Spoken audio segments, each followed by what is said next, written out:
بسم اللہ الرحمن الرحیم۔ السلام علیکم ورحمۃ اللہ وبرکاتہ۔ لائیو دارالفتہ جامعۃ الرشید کراچی پروگرام آپ کے مسائل کا حل میں آپ سب حضرات کو خوش آمدید کہتے ہیں۔ میں ہوں آپ کا میزبان شکیل رومی اور ہم حاضر خدمت ہیں آپ کے مسائل کا حل کی ایک نئی ایپیسوڈ کے ساتھ، جس میں آپ لوگوں کے سوالات کے جوابات دینے کے لیے آج ہمیں جوائن کیا ہے مفتی فیصل احمد صاحب نے۔ آپ جامعۃ الرشید کے استاد الحدیث ہیں، سینئر مفتی ہیں اور رویت ہلال کمیٹی کے ممبر بھی ہیں۔ بہت بہت شکریہ مفتی صاحب آپ کی تشریف آوری کا، آپ اپنا قیمتی وقت میں دیا۔ محترم ناظرین، چلتے ہیں اپنے سوالات کے سیشن کی طرف۔ جو بھی سوال آپ ہمارے یوٹیوب چینل JTR مسائل آن لائن پر پوچھتے ہیں، اسی کو ہم اپنے پروگرام کا حصہ بناتے ہیں۔ آج کا ہمارا پہلا سوال ہے، ایک صاحب پوچھتے ہیں تکافل کی شرعی حیثیت کیا ہے، اس بارے وضاحت فرما دیں۔ جی بسم اللہ الرحمن الرحیم۔ تکافل اسلامک انشورنس کا کانسیپٹ ہے، اور جو کنونشنل انشورنس ہوتی ہے اس کے اندر جو انشورنس کمپنی ہوتی ہے وہ ایکچوری کا ایک فن ہوتا ہے، اس کے ذریعے سے رسک مینیج کرتی ہے، رسک کی کیلکولیشن کرتی ہے۔ ایک خاص کیٹیگری کا جو بھی رسک ہوتا ہے، جیسے لوگوں کی زندگی کا رسک ہے، کوئی چیز خریدی ہے انہوں نے، اس کی ادائیگی کا رسک ہے، بچوں کی تعلیم کا رسک ہے، شادیوں کا رسک ہے، اس قسم کے رسک جو ہے نا وہ ٹریس کرتے ہیں، پھر ایک کیٹیگری کے اندر وہ جتنے بھی ہوتے ہیں اس کا حساب لگاتے ہیں، لوگوں سے اس سے زیادہ پیسے مانگتے ہیں۔ مثلا ہر آدمی سے جو ہے نا وہ ایک پریمیم کے تحت اگر 1000 روپے لیتے ہیں اور اس طرح سے وہ 1 کروڑ جمع کر لیتے ہیں، اور رسک جو ہے ان کے حساب کے لحاظ سے 50 لاکھ ہے، تو 50 لاکھ ان کو بچت ہو جاتی ہے۔ تو کنونشنل انشورنس میں کمپنی رسک خرید رہی ہوتی ہے اور اس کے ذریعے سے وہ جو ہے نا گویا کہ لوگوں کو رسک فری بنا رہی ہوتی ہے، ساتھ میں وہ لوگوں سے پیسے لے رہی ہوتی ہے، وہاں کی بچت سے کما رہی ہوتی ہے۔ ہم کہتے ہیں کہ یہ جو ہے کنونشنل انشورنس جو ہے یہ عقد معاوضہ ہے۔ عقد معاوضہ جب بھی ہوگا اور آپ کو اگر کوئی 100 روپے دے گا اور آپ سے زیادہ لے گا تو یہ سود بن جائے گا۔ اچھا، اگر آپ کے پاس پیسے آئے، جیسے کہ گڈس انشورنس میں ہوتا ہے، کمپنی کے پاس پیسے آئے لیکن واپس نہ کرنے پڑے کیونکہ وہ واقعہ نہیں ہوا، کوئی حادثہ نہیں ہوا، تو آپ کے پیسے ڈوب گئے، تو پیسے آپ نے دیے کہ کوریج ہوگی، کوریج نہ ہوئی تو ڈوب گئے، اس کو ہم کہتے ہیں قمار، کہ آپ کے پیسے خطرے میں۔ تو یہ دوسری چیز اس کے اندر خرابی ہے۔ پھر ظاہر ہے کہ جتنے بھی رسک کے ایشوز ہوتے ہیں ان میں انسرٹینٹی ہوتی ہے کہ واقعہ ہوگا نہیں ہوگا، کب ہوگا، کتنی دفعہ ہوگا، تو کچھ پتہ نہیں ہوتا، تو اس لحاظ سے اس میں یہ بھی ایشو ہے۔ تو یہ 2-3 چیزیں اس کے اندر ایسی ہوتی ہیں جو کہ بالکل اس کو حرام کر دیتی ہیں۔ اسلامک انشورنس کا جو تصور ہے اس کی مختلف شکلیں دنیا میں رائج ہیں، ان میں بنیادی طور پہ یہ کیا گیا ہے کہ عقد معاوضہ کو عقد تبرع بنا دیا گیا، یعنی 2 وے ٹرانزیکشن کو 1 وے بنا دیا گیا۔ اور اس میں یعنی جو ہمارا ماڈل پاکستان میں چلتا ہے اس میں یہ وقف کا ماڈل کہلاتا ہے۔ اس کے اندر یہ ہوتا ہے کہ آپ جو پیسے دیتے ہیں وہ آپ کمپنی کو نہیں دیتے بلکہ وقف میں دیتے ہیں، تو پارٹی بدل جاتی ہے۔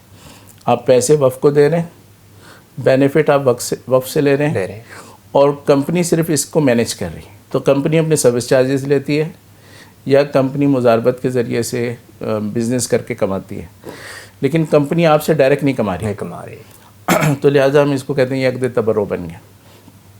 تو یہ تو خیر اس کا ایک کانسیپٹ ہو گیا۔ اب مسئلہ یہ ہے کہ یہ مطلب شرعاً درست ہے یا نہیں ہے، تو ظاہر ہے علماء نے ہی اس کو ریکمنڈ کیا ہوتا ہے۔ تو ہمارا جامعۃ الرشید کا جو دارالفتہ ہے ان کو اس حوالے سے کچھ ابھی تک اس میں 1-2 چھوٹی باتیں ایسی ہیں جو کہ ریزالو نہیں ہوئی، تو ہماری طرف سے اس کے جواز کا فتویٰ باضابطہ جاری نہیں ہوا، لیکن دارالعلوم سے جاری ہوا ہے، دیگر علماء اس کے جواز کے قائل ہیں، تو عوام اگر کرنا چاہے تو ان کے فتوے پہ عمل کر سکتے ہیں، اور مطلب یہ ایک شرعی آلٹرنیٹیو ہے۔ بہت شکریہ مفتی صاحب۔ ہمارا اگلا سوال خواجہ عدنان صاحب پوچھتے ہیں، ایک فیملی میں ماں باپ کی 2 اولادیں ہیں، دونوں بیٹے ہیں اور شادی شدہ ہیں۔ چھوٹے بیٹے کی اچانک طبی موت ہو گئی، اس کی ایک 3 سالہ بچی ہے، اس کی بیٹی اور بیوی کو اس کے ساس سسر اپنے گھر لے گئے۔ اب اس 3 سالہ بچی کے لیے اس کے دادا یا تایا کی شرعی اعتبار سے کیا ذمہ داری بنتی ہے؟ نان و نفقہ اور وراثت وغیرہ کے حوالے سے بھی کیا ذمہ داری ہوگی؟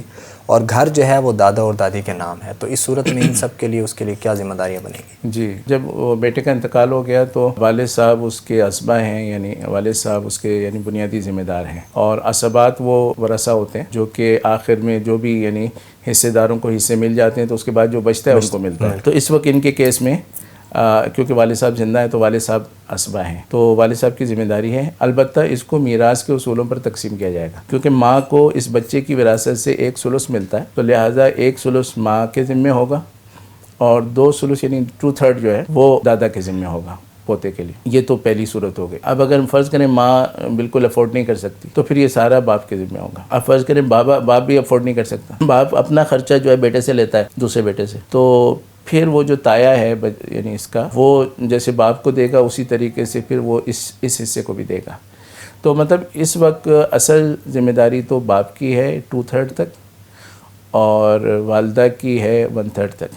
اگر والدہ اس کو نہ مینیج کر سکے تو پھر ٹوٹل باپ پر آئے گی, اور اگر باپ نہ کر سکے تو پھر وہ چیز جو ہے وہ چلی جائے گی تایا کے اوپر. کیونکہ اسبات کی ترتیب اس طرح سے ہے کہ بیٹا بھی اسبا ہوتا ہے, باپ بھی ہوتا ہے, پھر چچا یا تایا وغیرہ ہوتے ہیں, پھر ان کے چچا زاد جو بھائی ہوتے ہیں. تو اس کیس کے اندر یعنی یا تو والد صاحب ہوں گے اور یا پھر اگلے لیول پہ جا کر پھر یہ تایا ہوں گے. تو اس طرح سے اس کو مینیج کریں گے. بہت شکریہ مفتی صاحب.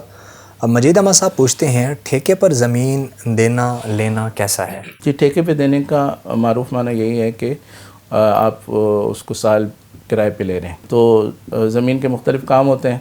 اگر آپ نے اگانے کے لیے لیے وہ بھی ہو سکتا ہے, اگر آپ نے وہاں پہ کوئی گودام وغیرہ بنانا ہے وہ بھی ہو سکتا ہے. تو مطلب کسی بھی کام کے لیے جب آپ کرایہ دے رہے ہیں تو اس کا عام یعنی آپ کے کام سے پھر تعلق نہیں. البتہ اگر کام میں شراکت ہوتی ہے جسے مزارعت کہتے ہیں جی, تو اس کے پھر احکام الگ ہیں, لیکن یہ ٹھیکے میں تو کوئی حرج نہیں. کوئی حرج نہیں. بہت شکریہ مفتی صاحب. احمد جنید صاحب پوچھتے ہیں سودی بینکس کی جو اسلامک برانچز ہیں جیسے یو بی الامین وغیرہ, تو ان کو پراپرٹی کرائے پر دینا صحیح ہے یا نہیں ہے؟ جی, سعودی بینکوں کی جو اسلامک برانچز ہوتی ہیں یا برانچ سے زیادہ اس کو ونڈو کہا جاتا ہے, وہ مستقل عام طور پر ان کا الگ لائسنس ہوتا ہے اور الگ اس کا سسٹم ہوتا ہے, اس کے فنڈز الگ ہوتے ہیں اور تقریباً اکثر ان کا عملہ بھی الگ ہوتا ہے. تو یہ مطلب مستقل اینٹیٹی ہوتی ہے ایک. تو اس لحاظ سے مطلب اس کو سعودی بینک کی ونڈو ہونے کی وجہ سے ہم اس کو سعودی نہیں کہیں گے, ٹھیک ہے نا, وہ اپنی جگہ پہ ٹھیک ہے, کیونکہ سعودی بینک خود کوئی حلال کام کرنا چاہے تو کر سکتا ہے. بالکل. تو سعودی بینک اگر بجلی کے بل لیتا ہے اور اس پر وہ کوئی کمیشن لیتا ہے, ڈرافٹ بناتا ہے اس پہ کمیشن لیتا ہے, منی ٹرانسفر پہ کچھ کرتا ہے, تو مطلب بہت ساری حلال ایکٹیویٹیز ہیں جو کہ سعودی بینک کر سکتا ہے. بالکل. تو سعودی بینک نے ایک یہ بھی کیا ہے کہ اس نے اپنے کچھ بزنس کو حلال طریقے سے چلایا, تو اس میں کوئی حرج کی بات نہیں ہے, اس کو دے سکتے ہیں. بہت شکریہ مفتی صاحب. خلیل احمد صاحب پوچھتے ہیں اگر بچہ کارپیٹ پر پیشاب کرے اور وہ خشک ہو جائے تو وہ کتنے سال تک ناپاک رہے گا جبکہ ظاہری طور پر کوئی ناپاکی کا اثر بھی نہیں ہے؟ دیکھیں, کارپیٹ میں تو وہ ناپاکی جب ایک دفعہ آئے گی تو جب تک اس کو نکالا نہیں جائے گا تو وہ تو اس میں رہے گی. اس میں زمین پہ ایسا ہوتا ہے کہ زمین اگر وہاں پر کوئی پیشاب کر دیا بچے نے اور وہ خشک ہو گئی تو آئندہ کے لیے جب وہ خشک ہو گئی, بو ختم ہو گئی, اثرات ختم ہو گئے تو اس کو پاک سمجھتے ہیں. لیکن جو کپڑا ہوتا ہے, کارپیٹ ہوتا ہے, وہ ایسے پاک نہیں ہو سکتا. وہ جب ایک دفعہ ناپاک ہو گیا تو وہ ناپاک ہی رہے گا جب تک کہ اس کو آپ باقاعدہ یعنی پانی سے اچھی طرح دھو کر اس میں سے ناپاکی کے اثرات نہ نکالیں. باقی یہ کہ کیونکہ وہ بعض دفعہ وہ مشکل ہوتا ہے اس جگہ پہ, یعنی بہت بڑا کارپیٹ ہے, ممکن نہیں نکالنا. تو بہرحال کم از کم اتنی احتیاط ضروری ہوگی کہ آپ نے نماز پڑھنی ہے یا کوئی بھی اس طرح کی ایکٹیویٹی ہے, تلاوت کرنی ہے, تو اس کے اوپر پھر آپ ایک کپڑا ڈالیں گے اور اس پر نماز پڑھیں گے, پاک کپڑے کے اوپر نماز پڑھیں گے تو ٹھیک ہو جائے گی. جعفر اقبال صاحب ہم سے پوچھتے ہیں کیا ٹک ٹاک کا استعمال جائز ہے؟ بچوں کے بارے اس میں کیا ہدایات ہیں؟ دیکھیں, ٹک ٹاک ایک سوشل میڈیا کا پلیٹ فارم ہے اور سوشل میڈیا میں اگر کوئی افادیت ہو تو ہم اس کو اچھا کہیں گے, اگر اس میں یعنی غیر ضروری چیزیں ہوں تو ہم اس کو مکروہ سمجھیں گے کہ مطلب وقت کیوں ضائع کریں انسان. اگر اس کے اندر کوئی حرام کام ہوگا تو ظاہر ہم اسے حرام کہیں گے. تو اب استعمال کی تو بہت ساری جہتیں ہیں. اچھا, بچوں کے استعمال پر تو بہت سختی کرنی چاہیے, پابندی لگانی چاہیے. بچوں کا بہت کنٹرولڈ استعمال ہونا چاہیے. یعنی اگر ہم نے بچے کو انٹرنیٹ پہ چھوڑ دیا ہے اور انٹرنیٹ پہ اس کو ہر جگہ کا ایکسیس ہے تو وہ تو کہیں بھی چلا جائے گا. وہ تو آپ سے زیادہ یعنی وہ اگلی جنریشن کا بچہ ہے. آپ جہاں تک وہ سوچ رہے ہیں وہ اس سے بہت آگے نکل جاتا ہے. تو بچے کو اگر آپ نے موبائل دے دیا اور چیزیں دے دیں تو پھر تو تباہی ہے. اس کے جواز کی تو پھر کوئی صورت ہی نہیں بنے گی. لیکن کنٹرول انوائرمنٹ میں آپ نے اس کو اگر وہاں سے کوئی چیز دکھانی ہے, ٹھیک ہے نا, کوئی آپ سمجھتے ہیں کہ اس قسم کی چیزیں بچہ دیکھے, تو کوئی لرننگ کی چیزیں بھی ہوتی ہیں بعض دفعہ, وہ آپ دیکھ سکتے ہیں. اس میں کوئی خواتین نہیں ہونی چاہیے, میوزک نہیں ہونا چاہیے, اور کوئی ایسا غیر اسلامی میسیج نہیں ہونا چاہیے, کوئی غیر اسلامی کلچر نہیں ہونا چاہیے. تو ان سب چیزوں کو دیکھتے ہوئے آپ فیصلہ کر سکتے ہیں. تو یہ تو وہ استعمال ہے جو بچوں کے حساب سے انہوں نے ٹارگٹ کیا نا. بڑوں کے لیے بھی اگر ان کو لگتا ہے کہ وہ کیونکہ اس کی چھوٹی چھوٹی ویڈیوز ہوتی ہیں, اگر وہ مسلسل دیکھتے دیکھتے حرام کی طرف چلے جاتے ہیں تو ان کو اوائڈ کرنا چاہیے.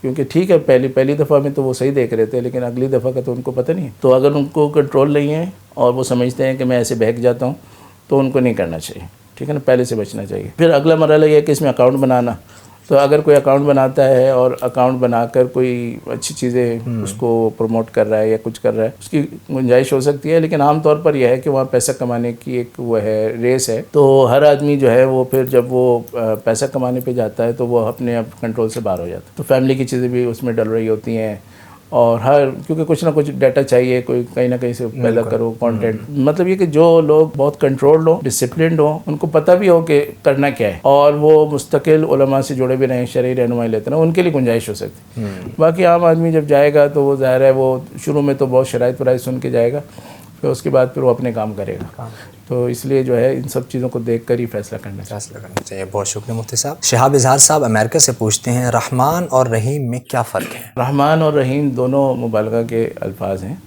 اور دونوں میں رحمت کا ایک بڑا معنی ہے، ٹھیک ہے، ایک عام رحمت ہے اور ایک مطلب خصوصی یا بڑی مبالغے والی رحمت ہے۔ پھر اس میں جو عام طور پہ مفسرین نے فرق کیا ہے تو وہ کہتے ہیں کہ رحمان کا تعلق جو ہے وہ دنیا سے بھی ہے، آخرت سے بھی ہے، اور اس لیے کہتے ہیں کہ اللہ تعالیٰ عام الرحمٰ ہے، کہ اللہ تعالیٰ کی دنیا میں بھی رحمتیں اور آخرت میں بھی رحمتیں ہیں، اور اپنے ماننے والوں پر بھی ہے، نہ ماننے والوں پر بھی ہیں، انسانوں پر بھی ہے، حیوانوں پر بھی ہیں، تو اس لحاظ سے اس قسم کی رحمت کرنا کسی کے بس میں نہیں، لہٰذا رحمان کا نام رکھنا بغیر عبد لگائے یہ جائز نہیں، ٹھیک ہے نا، کیونکہ یہ صفت ایسی ہے جو کہ اللہ کے علاوہ کہیں ہو نہیں سکتی۔ اچھا، رحیم میں بھی مبالغہ ہے، لیکن اس کو کہا جاتا ہے تام الرحمہ، کہ وہ اعلیٰ درجے کی رحمت جو کسی پہ ہونی چاہیے، وہ اس کا تعلق صرف قیامت سے ہے، کیونکہ قیامت میں اللہ تعالیٰ کی جو رحمت ہے وہ صرف مسلمانوں کے ساتھ خاص ہوگی، اور جو کافر ہیں ان کو دنیا میں جو ڈھیل دے دی اور ان کو جو اللہ نے رعایتیں دے دی اور ان کو جو ہے وہ مزے لینے کی اجازت دے دی، تو بس وہی ہوگا، تو آخرت میں ان کے لیے رحمت نہیں، تو اس کو کہتے ہیں تام الرحمہ۔ اور تام الرحمہ جب ہم کہتے ہیں تو اس کا مطلب یہ ہے کہ رحمت تو اعلیٰ درجے کی ہے لیکن ہے خاص جگہ پہ، اور یہ اس قسم کی رحمت انسان کے بس میں بھی ہوتی ہے کہ کسی کے ساتھ بہت اچھا معاملہ کر لے، تو اس لیے عبد الرحیم کے بغیر اگر رحیم کہیں گے تو جائز ہے، ٹھیک ہے نا، کیونکہ اللہ تعالیٰ کی اس صفت کے اندر اشتراک ممکن ہے، ٹھیک ہے نا، رحمان کے اندر اشتراک ممکن ہے، تو مبالغہ دونوں میں ہے، البتہ رحمان میں زیادہ ہے، اور رحمان کے کچھ اوصاف ایسے ہیں جو کہ مطلب رحیم کے اندر موجود نہیں۔ بہت شکریہ مفتی صاحب۔ آسن شکیل صاحب متحدہ عرب امارات سے پوچھتے ہیں میں کریڈٹ کارڈ سے اس غرض سے شاپنگ کرتا ہوں کہ تنخواہ ملنے پر مقررہ تاریخ کے اندر واپس جمع کروا دوں، اس مہینے کی تنخواہ کمپنی نے دیر سے ادا کی جس کی وجہ سے رقم ادا نہیں کر پایا، اب بینک نے میرے اکاؤنٹ میں اضافی طور پر بطور جرمانہ رقم ڈال دی جو کہ بظاہر سود کی صورت ہے، تو اس صورت میں مجھے کیا کرنا چاہیے؟ انہوں نے وضاحت نہیں کی کہ وہاں امارات کے اندر ان کا کون سا بینک ہے، ہو سکتا ہے کہ ان کا وہاں کے لحاظ سے سودی بینک نہ ہو، وہاں بہت رواج ہے اسلامی بینکوں کا، اور ہو سکتا ہے ان کے کچھ کریڈٹ کارڈز ایسے ہوں جو کہ صحیح ہوں۔ پاکستان میں جو ہے صادق کے نام سے اور نور کارڈ کے نام سے 2 کریڈٹ کارڈ جو انٹروڈیوس ہو چکے ہیں، تو اس لحاظ سے مطلب کریڈٹ کارڈ میں یہ آپشنس آ گئے ہیں کہ وہ اسلامی بینک بھی جاری کر رہے ہیں، ٹھیک ہے، تو پہلی بات یہ، تو اگر کسی اسلامی بینک کا ہے آپ کا تو پھر آپ کے لیے گنجائش بھی ہے، اور وہ جو اضافی رقم ہے وہ پھر سود کے طور پہ نہیں ہوگی، اس کی کچھ اور فقہی تکیف ہوگی۔ عام طور پہ یہ ہوتا ہے کہ وہ آپ کے لیے جو ہے وہ خریداری کرتے ہیں کموڈیٹی مارکیٹ وغیرہ سے، اور اس پورے عمل کی وہ فیس لیتے ہیں، کبھی وہ فیس اگنور کر دیتے ہیں، کبھی لے لیتے ہیں، ٹھیک ہے نا، تو یہ فیس ہوتی ہے، پھر سود نہیں ہوگا، تو آپ جائز ہو جائے گا، ایک چیز تو یہ ہے۔ دوسری صورت یہ ہے کہ انہیں کنونشنل سے کیا ہے، تو دیکھیں کریڈٹ کارڈ کنونشنل کا اگر ہو تو وہ بغیر کسی واضح ضرورت کے نہیں بنانا چاہیے، ٹھیک ہے نا، یعنی یہ تو ایک سہولت ہے کہ آپ پہلے خریداری کر لیں گے، ادھار بعد میں ادا کر دیں گے، ایک سہولت ہے، اس میں آپ کو کوئی بہت زیادہ مشکل نہیں ہے، آپ ایک مہینہ تھوڑا سا، بلکہ جس وقت کریڈٹ کارڈ نہیں تھا اس وقت جو کرتے تھے وہ ابھی کر لیں، اب بھی کر لیں، بالکل۔ یہ تو مطلب بڑی یعنی وجہ نظر نہیں آتی مجھے۔ اگر آپ کے پاس کوئی بڑی وجہ نہیں تھی اور آپ نے کیا تو یہ کریڈٹ کارڈ بنوانا ہی آپ کا صحیح نہیں تھا، لہٰذا آپ وقت پہ دیتے تھے تو بھی ٹھیک نہیں تھا، ٹھیک ہے، اور اب اگر وقت پہ نہیں دیا تو ظاہر سود ہے، تو سود لینا دینا بھی، سود کا معاہدہ کرنا بھی حرام ہے، لیکن اب آپ پابند ہو گئے تو اب ظاہر ہے میں تو آپ کو کہہ سکتا ہوں کہ آپ دینا آپ پہ لازم نہیں ہے، لیکن آپ قانونی طور پر اس سے نہیں نکل سکتے، تو بہتر یہ ہے کہ آپ کریڈٹ کارڈ کی اگر اس طرح کی فیسلٹی ہے جو غیر ضروری ہے تو اس کو ختم کر دیں، اسلامی بینک کی ہے تو اس کو کنٹینیو کر لیں، اور اگر آپ کو زیادہ ضرورت ہے تو اسلامی بینک سے دوبارہ سے اس طرح سے آپ سروس لے سکتے ہیں. بہت شکریہ مفتی صاحب. کلیم محمد صدیقی صاحب ابو ظبی سے پوچھتے ہیں ہم یہاں ایک کمرے میں 6 افراد رہتے ہیں اور بنک بیڈ پر رہتے ہیں جو کہ اوپر سے نیچے بنے ہوتے ہیں. کیا نیچے والا شخص اپنے بستر پر بیٹھ کر تلاوت کر سکتا ہے جبکہ اوپر والا شخص اپنے بستر پر موجود ہو, لیٹا ہوا ہو, کچھ بھی؟ دیکھیں اس کا تعلق آداب سے ہے نا, اور آداب میں عرف عام ہوتا ہے. تو ظاہر ہے ہم سب جو ہے ناقص ہیں, یعنی اس وقت بھی ہم بیٹھ کر اللہ اللہ کی باتیں کر رہے ہیں, لیکن ہمارے اندر خون ہے, ہمارے اندر گندگی ہے, تو مطلب ہم تو ناقص لوگ ہیں, تو ہم بہت زیادہ ہر چیز کا اہتمام نہیں کر سکتے. لیکن عرف میں کیا ہو رہا ہے؟ عرف میں یہ ہو رہا ہے کہ بھئی گندگی ہے تو اندر ہے, لیکن آدمی صحیح ہے, وضو کیا ہوا ہے, پاک. تو بالکل اسی طریقے سے ہم دیکھیں گے کہ کیا سینیریو بنے گا. جی. مثلا ایک میں عرض کرتا ہوں کہ ایک آدمی اوپر والے بیڈ پر ہے اور اس نے پاؤں نیچے لٹکائے ہوئے ہیں, اور دوسرا آدمی نیچے قرآن لے کے بیٹھا ہوا ہے, تو ظاہر ہے سب دیکھنے والوں کو لگے گا کہ یہ بے ادبی ہو رہی ہے, اس کو ناجائز کہیں گے. ایک آدمی سو رہا ہے, تو ایسے تو اوپر کی منزل میں بھی بہت سارے لوگ سو رہے ہوں گے اور نیچے کی منزل میں ہم قرآن پڑھ رہے ہیں, تو لیکن کسی کو پتہ نہیں چل رہا, سب سمجھ رہے ہیں کہ بھائی وہ آدمی مطلب اپنی ایک سو رہا ہے, ایک ایکٹیویٹی کر رہا ہے, اور نیچے والے لوگ جو ہیں وہ مطلب تلاوت کر رہے ہیں, اور کوئی بے ادبی کا پہلو محسوس نہیں ہو رہا. تو عرف کے تحت ہم دیکھیں گے کہ آپ اوپر نیچے جو سوتے ہیں یا اوپر نیچے آرام کرتے ہیں, یا ذرا لیٹتے ہوئے بندہ موبائل بھی دیکھتا ہے, کچھ پڑھ بھی لیتا ہے, تو آپ کی ایکٹیویٹیز کیسی ہیں؟ اگر کسی وقت آپ کو یہ محسوس ہو رہا ہے کہ بے ادبی محسوس ہو رہی ہے تو اس سے بچنا ضروری ہے, اور نارمل حالات میں اگر ایسا نہیں ہے تو جائز ہے. جائز ہے. بہت شکریہ مفتی صاحب. اب محترم ناظرین, ہمارے آج کے سیشن کا یہ آخری سوال ہے. محمد صاحب انڈیا سے پوچھتے ہیں کیا استعمال کرنے والی چیزوں پر زکوٰۃ واجب نہیں ہوتی؟ اس بارے وضاحت فرما دیں. دیکھیں سونا اور چاندی جو ہے یہ ایسی چیزیں ہیں جس پر ہمیشہ زکوٰۃ ہوتی ہے. اسی طرح جو پیسے ہوتے ہیں اس پر ہمیشہ زکوٰۃ ہوتی ہے. اس کا تعلق استعمال یا عدم استعمال سے نہیں. البتہ جو عام سامان ہوتا ہے وہ کبھی مال تجارت ہوتا ہے, کبھی استعمال کا ہوتا ہے. ٹھیک ہے نا, آپ کے پاس گھر ہے, آپ رہتے ہیں اس میں, تو وہ استعمال کا ہے. آپ نے گھر خریدا ہے تاکہ بیچ کے نفع کمائیں, وہ مال تجارت. یہ بات تو صحیح ہے کہ بہت سے علماء سے آپ نے سنا ہوگا کہ استعمال کی چیز پہ زکوٰۃ نہیں ہے, لیکن اس سے مراد استعمال کا زیور نہیں, اس سے مراد استعمال میں چاندی کی چیزیں نہیں ہیں, اس سے مراد آپ کے پیسے نہیں ہیں کہ آپ نے کہا کہ میں نے اس لیے رکھے ہوئے ہیں کہ اگلے مہینے میں نے یہ خریداری کرنی, تو یہ استعمال کی چیزیں نہیں ہیں. ٹھیک ہے, ان پر ہمیشہ زکوٰۃ آئے گی. اور جو آپ کی عام اشیاء ہوں گی اس میں ہم یہ کانسیپٹ لے کے آئیں گے کہ یہ تجارت کی چیز ہے یا استعمال کی یا ضرورت کی چیز ہے, تو وہاں پر جو استعمال کی چیز ہوگی اس پہ زکوٰۃ نہیں آئے گی. بہت شکریہ مفتی صاحب, آپ نے بڑی تفصیل سے تمام سوالات کے جوابات دیے. محترم ناظرین, ہمارا آج کا سیشن اسی کے ساتھ اختتام کو پہنچتا ہے. اگر آپ کوئی سوال پوچھنا چاہتے ہیں یا کسی بھی چیز سے متعلق شرعی رہنمائی چاہتے ہیں تو ہمارے یوٹیوب چینل JTR مسائل آن لائن پر جا کر کمنٹ بار میں اپنا سوال پوچھ سکتے ہیں. انشاءاللہ آئندہ نشستوں میں آپ کو سوال کا جواب دیا جائے گا. اگلی نشست تک کے لیے دیجیے اجازت. السلام علیکم ورحمۃ اللہ وبرکاتہ.